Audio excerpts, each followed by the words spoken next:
Assalamualaikum warahmatullahi wabarakatuh. Salam sejahtera. Nur Iswan Channel. Kawan baik, salam menjernihkan pikiran dan menebar kebaikan. Kawan baik, koalisi ini makin terang benderang. Ya, makin terang benderang walaupun ada partai terutama yang di KIB ini masih belum solid untuk menyatakan sikapnya, walaupun P3 itu sudah ke Ganjar. Tapi Golkar dan PAN hingga hari ini itu ketika tayangan ini dibuat itu belum memutuskan akan kepada siapa, masih manuver kanan kiri. Jadi koalisinya itu PDIP sudah mencalonkan Ganjar, kemudian Gerindra dan PKB Koalisi Kebangkitan Indonesia Raya itu mencalonkan Pak Prabowo. Kemudian koalisi Perubahan untuk Persatuan itu Nasdem, Demokrat, dan PKS itu mencalonkan Anies. Itu sudah kita ketahui bersama. Tetapi yang masih membingungkan itu adalah siapa pasangan, siapa bakal calon wapres yang disepakati oleh para elit partai-partai tersebut untuk dipasangkan dengan bakal calon presidennya. Nah, ini menjadi rumit tersendiri gitu. Rumit sendiri. Memang ada misalkan di Ganjar nih ya. Di Mas Ganjar itu juga daftarnya masih panjang, tapi akhir-akhir ini di publik konon katanya Sandiaga Salahuddin Uno itu menguat ya, menguat untuk menjadi bakal calon wakil presidennya Ganjar Pranowo ya. Bahkan Mas Gibran di Twitternya itu memasang foto Ganjar dan Sandiaga Uno dan bertanya cocok, pas gitu, kira-kira begitulah gitu. Jadi harus itu menguat. Nah, di publik juga terlihat jelas bahwa Sandiaga Salahuddin Uno rela meninggalkan mentor politiknya, ya, meninggalkan dan tidak mau membantu Pak Prabowo menjadi calon presiden yang ketiga, dan Mas Sandi hengkang dari Gerindra dan Prabowo untuk konon katanya pindah ke P3, tapi hingga hari ini belum secara resmi jadi kader P3. Nah, gosip politiknya ya pindah ke P3, nanti P3 lah yang akan mengusung Sandiaga Uno sebagai bakal calon wakil presiden dari P3 yang berminat sekali koalisi dengan PDIP katanya. Nah, tetapi di sisi yang lain bakal calon wapres juga di kubu pemerintahan ini, di samping Sandiaga Salahuddin Uno ya ada Erick Thohir yang memang sudah bekerja habis-habisan untuk menaikkan popularitas dan elektabilitasnya, sehingga di beberapa survei itu naik lebih dari 10%, bahkan di beberapa lembaga itu cawapres terkuat katanya ya. Tapi kita tahu bagaimana angka real sebenarnya. Jadi di kubu Ganjar itu ya ada Sandiaga Uno, long listnya itu masih panjang, ada Erick, ada Mahfud MD, ada Khofifah, ya kan, ada Prabowo, ada Ridwan Kamil. Nah, kemudian kalau kita lihat Pak Prabowo, long listnya itu juga masih panjang gitu, ya. Pak Prabowo tentu berkehendak maju didukung PDIP dan didukung oleh misalkan Bu Megawati, kemudian Ganjar menjadi wakilnya gitu. Tapi ini situasi pasangan Prabowo dengan Ganjar ini situasi yang amat sangat pelik dan sulit gitu. Makanya Pak Prabowo kasih sinyal ya, saya ditugaskan oleh partai jadi calon presiden dan partai saya kan sekarang agak kuat ini gitu. Itu sinyal bahwa dia nggak mau, kalau nomor 2 dia nggak mau, dia maunya nomor 1 gitu.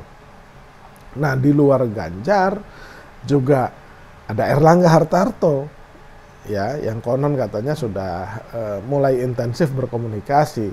Jadi kalau Erlangga Hartartonya jadi bakal calon wakil presidennya Prabowo, ya berarti masuk koalisi di sini. Di luar itu tentu saja ada Caimin ya, Caimin anggota Koalisi Kebangkitan Indonesia Raya ini yang juga berminat menjadi bakal calon presiden atau bakal calon wakil presidennya Pak Prabowo gitu. Ya ini Caimin juga faktor karena dia ketua umum PKB. PKB itu juga lumayan suaranya, kurang lebih suaranya itu 12 atau 13 juta. Dan basis kekuatan itu di battleground Jawa Timur yang memang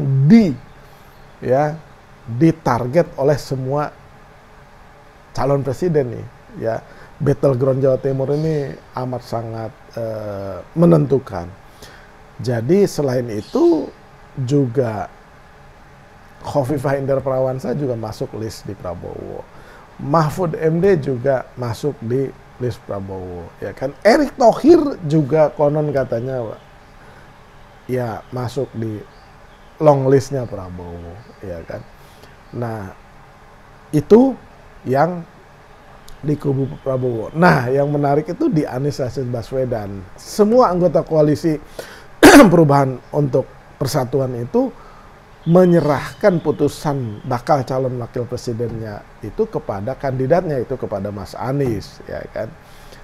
Putusannya, tetapi tentu saja Mas Anies itu akan belanja informasi ke lapangan, belanja informasi ke para tokoh, terutama ke para sesepuh tiga partai ini.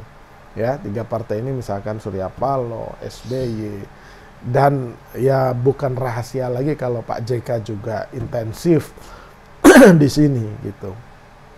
Nah, siapa bakal calon wakil presidennya Mas Anies itu? Long listnya juga panjang. Nomor 1 tentu saja Khofifah, yang memang sudah lama disebut-sebut sebagai bakal calon wakil presidennya ini. Nah, kemudian dari anggota partai koalisi ini sudah mengusulkan Aher, ya kan, dan AHY gitu. Kemudian PKS juga di samping menyebutkan Aher, ya juga menyebutkan Sandiaga Salahuddin Uno untuk dipasangkan dengan Mas Anies, ya kan, itu PKS, ya cek aja di media massa. Jadi Ahmad Sayhu juga membuka kemungkinan itu. Kemudian ada Mahfud MD, ada Said Agil Siraj, gitu. Ada Saifullah Yusuf, Sekjen PBNU, ada Taji Yasin, ya. Kemudian ada Andika Perkasa, gitu. Nah, long listnya ini di ketiga figur ini memang masih sama-sama panjang gitu. Dan ini dugaan saya itu akan diputuskan tidak dalam waktu dekat gitu. Kalau dalam waktu dekat itu surprise. Tapi biasanya keputusan untuk bakal calon wakil presiden atau cawapres itu di ujung-ujung tuh.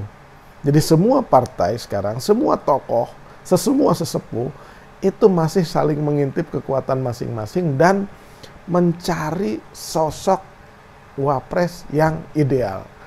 Nah, jangan lupa ya kan di tiga kubu ini juga disebut nama misalkan Ridwan Kamil, ya kan. Gitu.